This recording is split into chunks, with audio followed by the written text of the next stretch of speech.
Hola, mi nombre es Jonathan Santana, soy investigador arqueólogo de la Universidad de Las Palmas de Gran Canaria y mis líneas de investigación se centran fundamentalmente en el análisis de restos óseos humanos de procedencia arqueológica. Fundamentalmente he trabajado en las Islas Canarias, Próximo Oriente, la península ibérica y el norte de África. Hoy veremos el caso excepcional de un individuo aborigen que fue muerto por un ataque violento perpetrado quizás por más de un atacante y que acabó con su vida al instante. Supone quizás una de las pocas evidencias directas que tenemos sobre los episodios de violencia que se dieron entre conquistadores y colonizadores europeos y los antiguos aborígenes de Gran Canaria. Este individuo está datado a finales del siglo XV y principios del siglo XVI por métodos radiocarbónicos y está situado en el Valle de Agaete, un lugar que fue densamente poblado en época aborigen. Este individuo se encontró en los años 30 del siglo XX, en el 34, y fue excavado por Del Río Ayala y por Doreste García. En el año 35 sale una publicación muy interesante del Río Ayala y de Doreste García, que realmente es una maravilla. Si ustedes tienen oportunidad, está publicado en la revista científica de esta casa, y es una auténtica, es un trabajo científico de primer orden que es bastante avanzado para su época. Del Río Ayala pues también participó en la excavación del yacimiento del Agujero, y también sus descripciones y sus observaciones son muy interesantes. De hecho, pues hizo caso, atendió una serie de cuestiones que en los años 80 pues se empezaron a desarrollar más profundamente en el ámbito de la arqueología funeraria, pero que ya este señor de los años 30 del siglo XX pues atendió con bastante rigor. Nosotros pues pasó un tiempo, mejoraron las técnicas, mejoraron los métodos para analizar restos humanos y evidencias arqueológicas, y volvimos a revisar el material en el año 2015. Digamos que redescubrimos los restos de este individuo y pues lo examinamos a la luz de esos nuevos métodos y esas nuevas técnicas, y lo presentamos en una publicación de un equipo de la Universidad de Las Palmas. De hecho, bueno, aunque yo esté hoy aquí, es un trabajo colectivo donde participan pues investigadores como Javier Velasco, Amelia Rodríguez, Macri González y Teresa Delgado, conservadora de esta casa, y también pues una de las principales especialistas en bioantropología humana de las poblaciones aborígenes canarias. El individuo este que tenemos aquí aparece en una cueva funeraria, en un yacimiento, ¿nos sale la foto? Ahora. En un yacimiento en la parte alta del Valle de Agaete, que se llama Los Acarreaderos.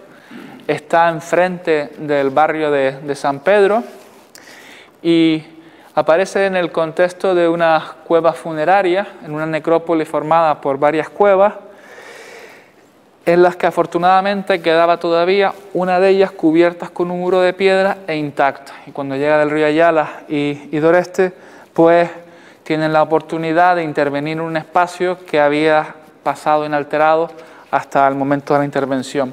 Y ellos, pues, evidentemente, desde un primer momento son conscientes de que han encontrado pues un individuo bastante particular, y pues de ahí la publicación esa que comentábamos de los años 30. Agaete pues es una de las zonas que estuvieron más densamente pobladas durante la ocupación prehispánica de Gran Canaria, y de hecho son muchos los yacimientos que conocemos en la actualidad. Abajo a la izquierda tenemos el Maipés de Agaete, que es una necrópolis tumular muy antigua. También tenemos las cuevas y los graneros de Bisbique subiendo hacia Tamadaba, o también pues los restos que se han encontrado en donde está la urbanización de las Candelarias, donde han aparecido pues restos humanos, zonas de hábitat, etcétera, y también en el propio casco de Agaete, ¿no? Que también pues allí han aparecido evidencias de una ocupación indígena bastante intensa. En esta cueva funeraria de los Acarreaderos, pues aparecen 5 individuos que están pues repartidos en 2 fases. En una primera fase se sepultan un adulto y un niño. Aparentemente pasa el tiempo porque la cueva se rellena con tierra de manera natural y se vuelven a sepultar otros 3 individuos. El último, el más reciente, el que se deposita en último lugar, es este. Y este es el que tiene las marcas de corte. Es decir, tenemos un individuo que ha sido sepultado en un cementerio aborigen y siguiendo una práctica funeraria aborigen. Una de las nuevas técnicas que nosotros aplicamos en este individuo es el carbono 14. A este y a otro individuo de esa segunda fase de ocupación de la cueva. En el primer caso nos sale una datación, en la izquierda la tienen, del siglo XII y el siglo XIII. Y en el caso de este individuo nos sale una datación entre 1498 y 1666. Y esto es un problema. Es un problema porque nosotros sabemos que la conquista de Gran Canaria termina en 1483 y de hecho en el 86 Alonso de Lugo instaura un ingenio azucarero y es una zona desde los primeros momentos de la fase colonial densamente ocupada, con mucho trasiego por parte de poblaciones europeas y de otros lugares, ¿no? También empiezan a llegar esclavos de África, etc. Entonces este segundo individuo pues abarca un periodo bastante amplio. Ahora, las dataciones de carbono 14 tampoco son infalibles. Aquí entramos los historiadores para evaluar la potencialidad y las deficiencias de estas técnicas, que iremos viendo a lo largo de esta charla. Este individuo es un hombre bastante robusto, fuerte, joven, de una edad comprendida entre los 20 y 30 años en el momento de su muerte. Los otros individuos que están presentes en esa cueva también son hombres, pero un poco más mayores, entre 30 y 45 años de edad. Y en este caso tenemos en el caso de este individuo, sabemos a ciencia cierta cuál fue su causa de muerte, lo que no ocurre en los otros individuos que no tenían marcas de corte ni de violencia interpersonal. En este caso, muchas de las heridas que vemos y que vamos a ver detenidamente a partir de ahora son heridas que son compatibles con causa de muerte. Y además, por el tipo de heridas que vemos, por las características específicas de cada una de estas heridas, lo más probable es que fueran realizadas con espadas, con un instrumento metálico, cortante y contundente. En el primer caso, vamos a empezar por las marcas que vemos en el cráneo. Encontramos una herida contundente, que es esta que ven aquí. Me voy a acercar para que la vean. Tienen la foto, se ve muy bien, pero para que vean la contundencia del golpe. Si se fijan, es un golpe que se da con una espada que corta parte de la órbita izquierda del individuo y que fractura parte del hueso. Ahora mismo solo se preserva esta parte del frontal y estas partes probablemente se perdieron durante la excavación arqueológica. Si se fijan, es un golpe que atraviesa varios centímetros el cráneo y que incluso pues llega a afectar parte de la zona maxilar del individuo. El corte llega hasta aquí. Fíjense, es un espadazo que llega hasta aquí. Terrible, ¿no? Además sabemos por la orientación de la herida y por cómo está distribuida la fuerza del golpe, que fue una herida un golpe que se realizó desde delante, es decir, el agresor estaba situado enfrente de la víctima. Esto es muy interesante, veremos por qué más adelante. Aquí además podemos ver la marca de la orientación y el movimiento del corte. Esto es pues esperable porque es el corte el golpe que daría una persona diestra. En la especie humana el 90% de los individuos son diestros, entonces lo más probable es que te encuentres un corte con esta dirección, que es el que observamos aquí. Esto pues es compatible con un golpe desde adelante. Aquí pueden ver perfectamente cómo secciona la herida hasta llegar a la zona de la nariz. ¿Lo ven aquí? Fíjense cómo corta perfectamente, cómo atraviesa por aquí todo esto. Es un golpe muy contundente y es un golpe que ocasionó la muerte. Si no estaba muerto ya, esto le produjo probablemente la muerte inmediata. El segundo golpe que vemos en la cabeza está situado en la parte superior del cráneo y coge pues el parietal derecho, parte del izquierdo y el frontal. En este caso, si se fijan, es un golpe que está ligeramente oblicuo, no es un golpe totalmente vertical con respecto al cráneo, sino que es algo oblicuo y es tan contundente que genera una fractura del cráneo. Genera una primera fractura que va hacia aquí, va hacia la órbita izquierda, y por otro lado otra fractura en esta zona posterior del cráneo. Esto también es un golpe compatible con la muerte. Una cuestión interesante con estos dos cortes es que podemos saber cuál fue primero y cuál fue después. Sabemos que primero fue este golpe, el de arriba, generó una fractura que continuaba por aquí y que luego pues fue cortada esa fractura por el segundo golpe. En este caso, por la orientación y las características de la herida, sabemos que el agresor tuvo que estar situado en una posición posterior, es decir, el golpe le viene por la espalda, desde atrás hacia adelante. Y además, la víctima tuvo que estar colocada en una posición inferior con respecto al atacante. Es decir, o la víctima estaba agachada o caída, o el atacante estaba subido en algo. Esto es muy interesante porque alimenta una de las hipótesis que tenemos sobre cómo fue la muerte de este individuo. Aquí ven la orientación del golpe.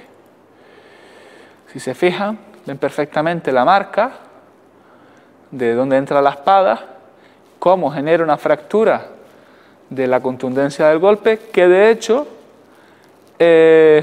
llega a generar pues un deslascado del cráneo. El segundo conjunto de golpes los encontramos en la zona vertebral y concretamente en la zona cervical y de las primeras vértebras dorsales. Las cervicales son las vértebras del cuello y las dorsales ya son las vértebras donde empiezan a articular las costillas. El primer golpe lo encontramos entre la tercera y cuarta cervical, muy cerca de donde está la base del cráneo. El cráneo estaría sentado sobre estas vértebras y si se fijan, pues esta parte sería la parte superior del cuello. Aquí hay un golpe que genera, pues, prácticamente atraviesa dos vértebras y que, por ejemplo, corta una de las articulaciones que une a esas vértebras. Pero además, este golpe está contundente y se ve que es con un instrumento largo que genera también su respuesta en la mandíbula. Si se fijan, la mandíbula, el ángulo goniaco, que es esta parte de aquí, es cortada totalmente. Y este es el golpe que viene desde atrás, que genera este corte en la mandíbula. Pero en las vértebras tenemos más cortes. En este caso, que acabamos de ver, el golpe se dio desde atrás. Desde atrás y probablemente también una persona diestra. Desde la parte lateral derecha hacia el lateral izquierdo. El segundo golpe en las cervicales lo encontramos en la séptima cervical, en la última. En este caso es un corte bastante horizontal. Y lo más probable es que el golpe se realizara desde adelante, es decir, de alguien que estaba enfrente de la víctima. En este caso es un corte bastante horizontal. Por aquí pueden ver, es un corte que genera pues, esto está pegado ahora mismo por nosotros, pero parte esta parte de la vértebra, que es que los huesos humanos cuando estamos vivos son bastante resistentes, es decir, son golpes contundentes, realizados con mucha fuerza y con un instrumento muy rígido, capaz de partir hueso. El siguiente golpe afecta también a la última cervical, pero a la primera y segunda vértebra torácica, donde ya se articulan las costillas. Y es también un corte bastante contundente. En este caso, nosotros planteamos por cómo está realizado el corte que la víctima ya no estaba de pie, sino que probablemente ya había caído o estaba parcialmente de rodillas, sentada, lo que sea, pero ya había dejado su cuello preparado para que alguien le diera el corte. Si se fijan, aquí ven. Todas estas marcas en las cervicales, especialmente las que están dadas desde la parte desde atrás, pues probablemente tenían el objetivo de decapitar a este individuo. No lo consiguieron, estuvieron cerca, pero son golpes que probablemente se dan cuando ya el individuo está vencido, ¿no? Es incapaz de defenderse. Si ustedes tienen alguna pregunta y quieren tratar pues, una herida específica, la podemos comentar sobre la marcha. El tercer conjunto de heridas las encontramos en el húmero izquierdo. Y aquí son también pues, heridas contundentes. Si se fijan, en el caso en la primera, la que vemos aquí en la parte superior, fíjense el ángulo perfecto de 45 grados que genera el golpe de la espada. Es un corte muy profundo que casi llega a la mitad de la diáfisis del hueso y que de hecho este corte genera una serie de fracturas en el material esquelético que saltan, que lamentablemente pues, no se preservaron en el yacimiento o no se recogieron. Esto, si se fijan, pues tiene incluso, si lo miraran detenidamente y desde cerca, se ven las marcas longitudinales y paralelas del instrumento.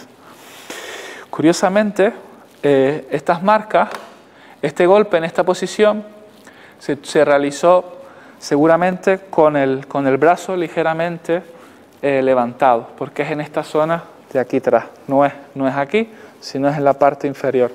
Probablemente esta persona tenía el brazo ligeramente levantado.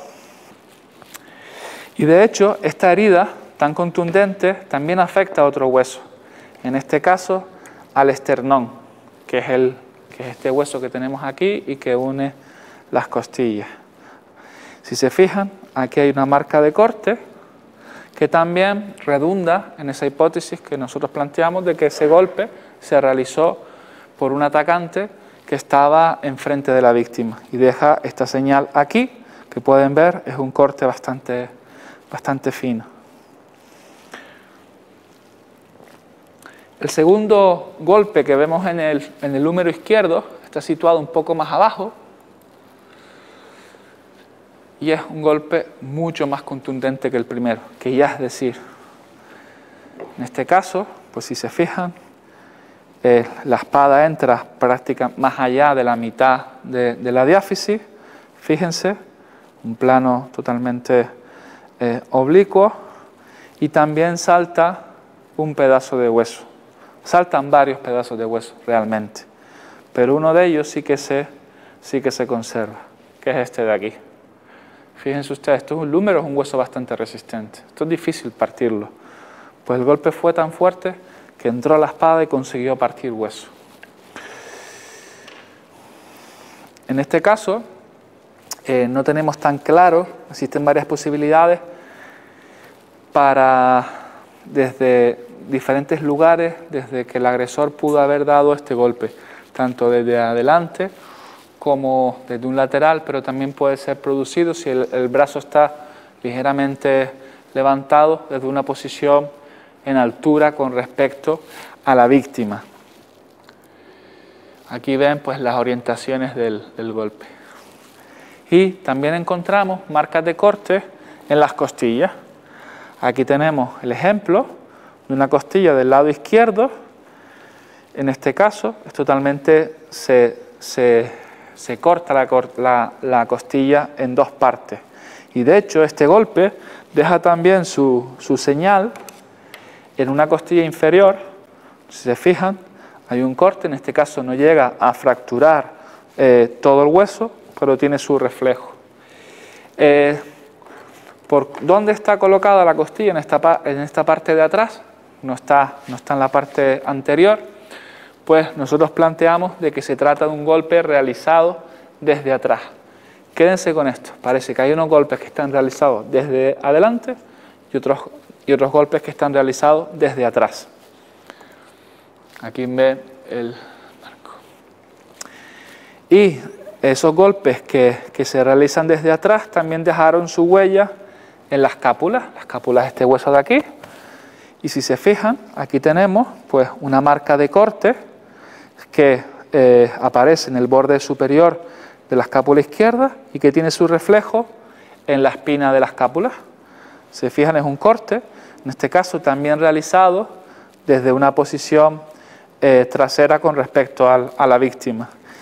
Y aquí también aparece una marca de corte, esta que vemos aquí, pero esta es un reflejo, forma parte de uno de los cortes que vimos antes en las cervicales. Aquí en la foto pues se ve bastante bien.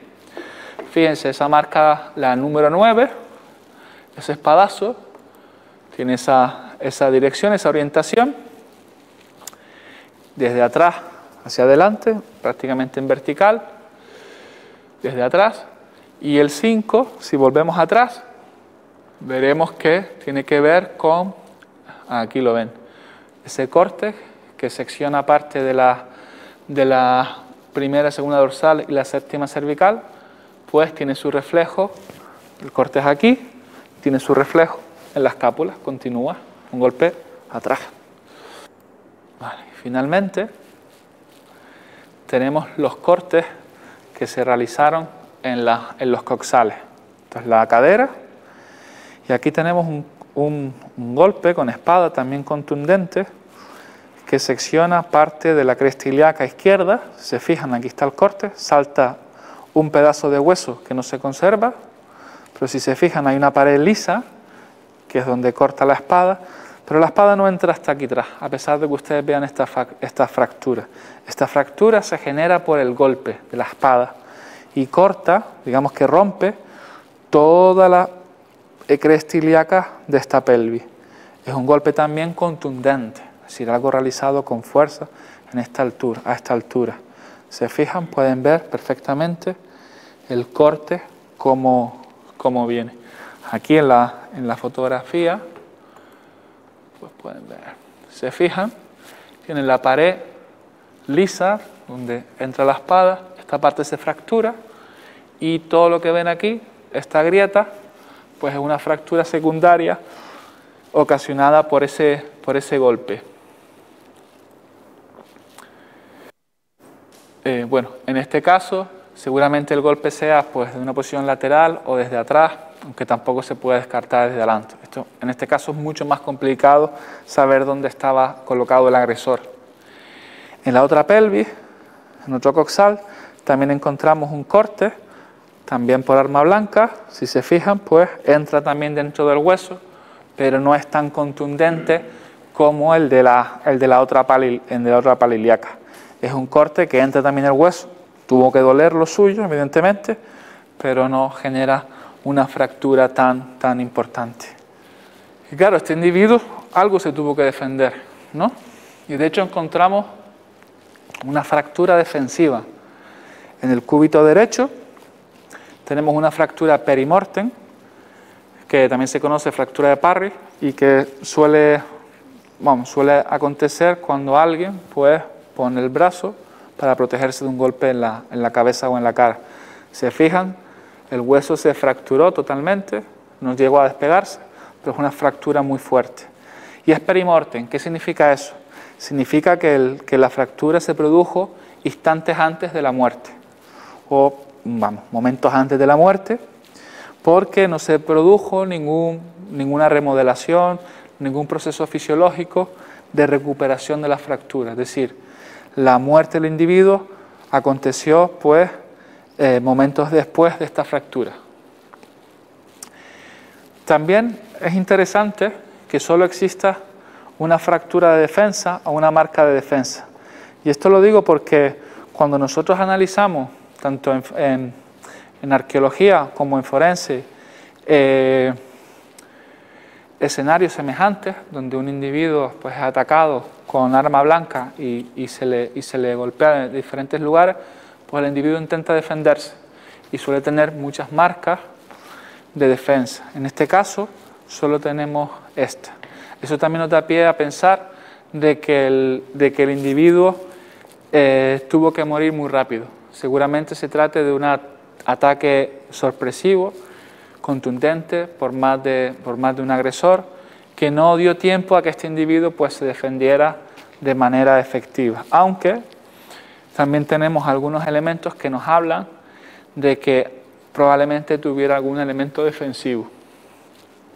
Y este cuadro que hemos visto aquí de marcas de corte, fracturas de defensa, es algo bastante diferente, de hecho, no algo bastante diferente a las marcas de violencia interpersonal que observamos en los restos aborígenes de Gran Canaria. La población de Gran Canaria era bastante violenta. Muchos de los individuos que ustedes tienen aquí expuestos en el Museo Canario pues presentan una alta proporción de traumas craneales resultado de eventos violentos de confrontación entre diferentes personas. ¿Qué ocurre? Que en el caso de Gran Canaria, de los aborígenes de aquí, observamos que la mayoría de esas marcas son resultado de golpes con instrumentos, con armas contundentes, romas, como por ejemplo con el uso de garrotes o palos o similares. Y de hecho, muchos de estos individuos no mueren. Es decir, son fracturas contundentes, en algún caso sí ocasionan la muerte, pero aparentemente no, cuando esta gente se enfrentaba entre ellos, no se iba a buscar la muerte, sino que se iba a luchar por lo que fuera, pero el objetivo principal no era dar muerte al oponente. Sin embargo, aquí, pues evidentemente, la razón principal era acabar con este individuo.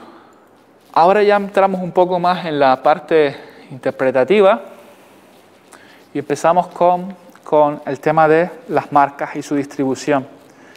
Aquí, bueno, tenemos un dibujo donde aparece esta persona portando un escudo de madera y un garrote. Ponemos el escudo de madera porque las fuentes históricas nos hablan que con los aborígenes, cuando se enfrentaban con los conquistadores, utilizaban pues, escudos de madera para protegerse.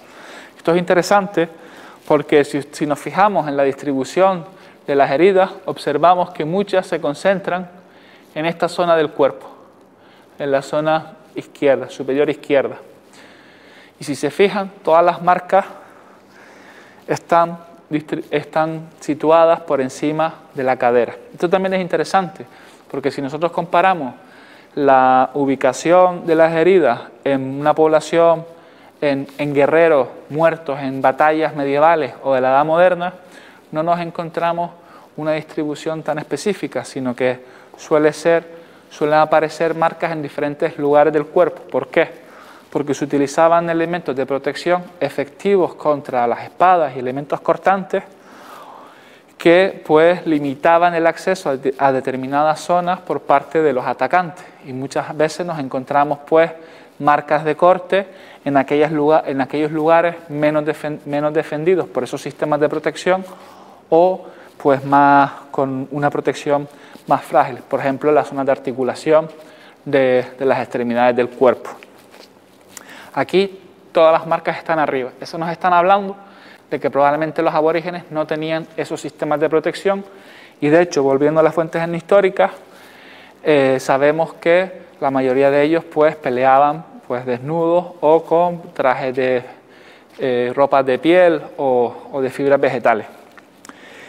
Y si se fijan en el brazo izquierdo, donde está el escudo, pues tenemos esas dos marcas de de corte en el húmero, esas marcas contundentes, y de hecho por cómo están colocadas esas marcas, es decir, por dónde aparecen, pues planteamos que probablemente el brazo está ligeramente elevado. Eso implica que probablemente tuviera algún tipo de protección que estaba evitando que golpearan su cabeza, pero evidentemente no tuvo éxito porque acabó por, pues llegaron a quitarle el escudo y de hecho ya perdió la protección. Evidentemente esto es una hipótesis, la presencia de ese escudo, pero que sí por la distribución de las marcas nos hace plantear pues esa posibilidad. Y nosotros sabemos pues que durante el conflicto, durante la conquista de Gran Canaria, pues se dieron muchos enfrentamientos violentos en los que la superioridad del armamento castellano y europeo, porque no solo vinieron castellanos a conquistar la isla, pues fue fundamental, fue para la conquista y para el éxito de la guerra en Gran Canaria. Y de hecho, ese armamento supuso una ventaja fundamental.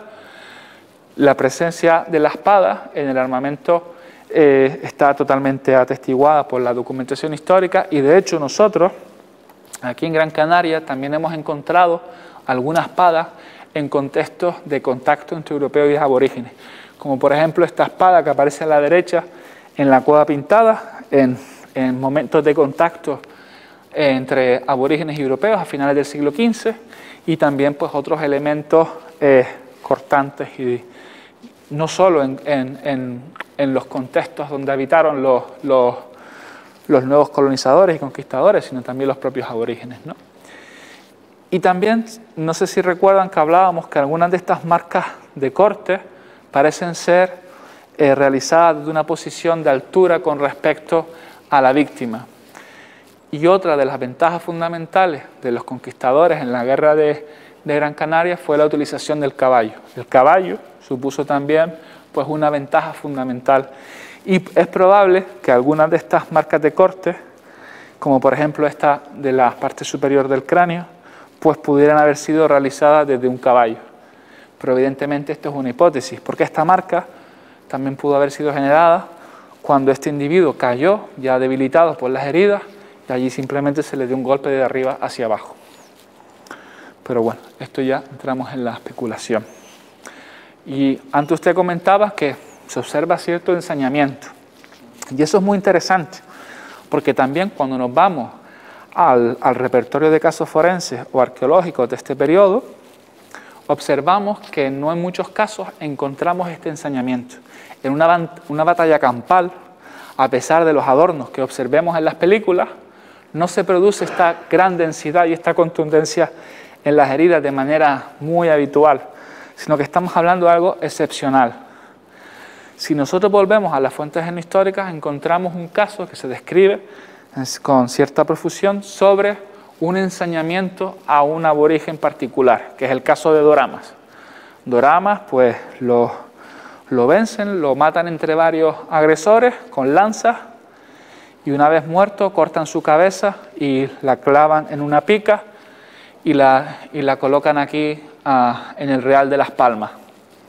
Este no es Doramas porque tiene cabeza, evidentemente, pero sí que observamos un ensañamiento que puede ser resultado de que esta persona fuera un líder, un caudillo, un guerrero significado para los antiguos canarios, y con un ensañamiento de este tipo se busque no solo la muerte del individuo, sino utilizar la violencia como un arma, como un lenguaje para amedrentar a los otros canarios, ya sean los que vinieron con él a pelear o que estaban alrededor, o pues para que se sepa que pudieron con uno de estos líderes. Evidentemente todo esto son especulaciones, pero que nosotros como historiadores tenemos el deber pues de desarrollar. Y claro, hemos partido de que este individuo, que es una hipótesis también, murió como consecuencia de los enfrentamientos bélicos entre aborígenes y conquistadores. Pero eso es una hipótesis. Pero es una hipótesis que es bastante plausible, de hecho. Y nosotros sabemos también, con extensa documentación escrita, que ya en 1481 hay una presencia muy importante en Agaete, una presencia castellano importante. De hecho, en 1481, Alonso de Lugo, el adelantado, construye una torre de conquista similar a la Torre del Conde de La Gomera, y desde allí, desde esa torre, se realiza una serie de incursiones, primero a Gáldar, que estaba muy cerca, pero también pues, a toda la parte noroeste de la isla de Gran Canaria. Y esas incursiones se realizan hasta 1483, cuando la isla acaba pues, conquistada finalmente. Entonces, una hipótesis que podríamos desarrollar es que este individuo del Valle de Agaete muere en una escaramuza contra los castellanos en ese periodo, entre 1481 y 1483. Pero aquí volvemos a la datación de carbono 14. Y es que a nosotros la datación nos da una fecha un poco más moderna. Si se fijan en la gráfica, arriba nos salen los años, la probabilidad de que ese individuo haya muerto en esos años. Con un 0,8% nos sale que este individuo pudo haber muerto entre 1498 y 1504. Pero sin embargo la probabilidad mayor es que murió entre 1513 y 1601. Pero no nos aparece por ningún lado el 1482 o 81 o 83, que es el periodo que a nosotros nos cuadraría, según la hipótesis que habíamos hablado. Esto puede deberse a varias cuestiones. En primer lugar, que la datación por carbono 14 tampoco es un método infalible.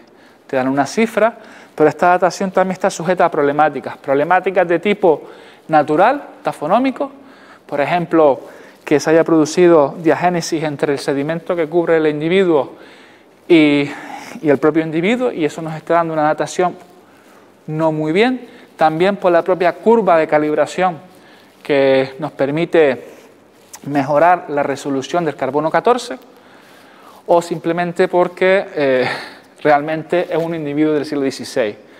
Si aceptamos que este individuo no es del siglo XV, sino del siglo XVI, pues tendríamos que irnos a otros escenarios. Un escenario podría ser que este individuo era un alzado o era una persona que seguía viviendo según el modo de vida aborigen. ¿Por qué? Porque se entierra, se sepulta en una cueva con el rito aborigen. De hecho, no solo se recuperaron los restos esqueléticos, sino también parte de los fardos funerarios.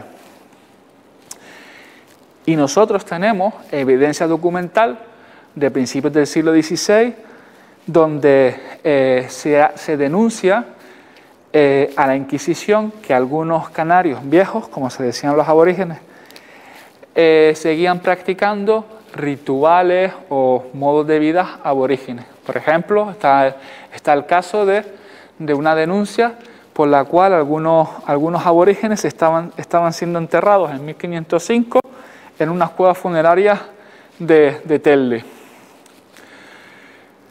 Dando por válidos estos argumentos, podríamos incluso pensar que se trata de un alzado de esos canarios que optaron por seguir viviendo según el modo de vida aborigen y que fueron también reprimidos a principios del siglo XVI. Tampoco podemos descartar que este individuo haya muerto como resultado de un asesinato. Pero tenemos también que tener en cuenta el contexto histórico, y eso es muy importante.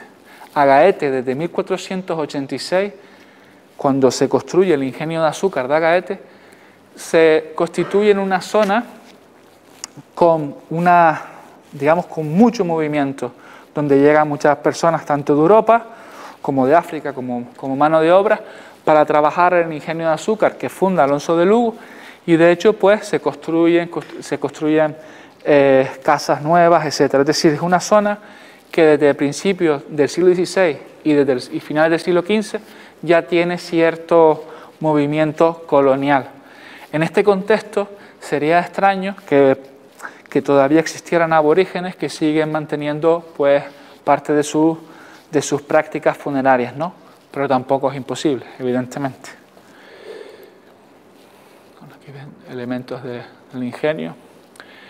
Si tuviéramos que decantarnos por una hipótesis la hipótesis más plausible, sin lugar a dudas, pues tendríamos que irnos al momento de la conquista de Gran Canaria, que como ustedes pues saben, pues cambió para siempre la historia de la isla de Gran Canaria y acabó por digamos, finalizar, diluir el modo de vida aborigen y su cultura. Pero esto es un fenómeno que no solo afecta a las Islas Canarias, sino que tiene que ver con la expansión de los reinos ibéricos, de los países europeos, en el Atlántico. El caso, bueno, paradigmático es la conquista y colonización de América, ¿no?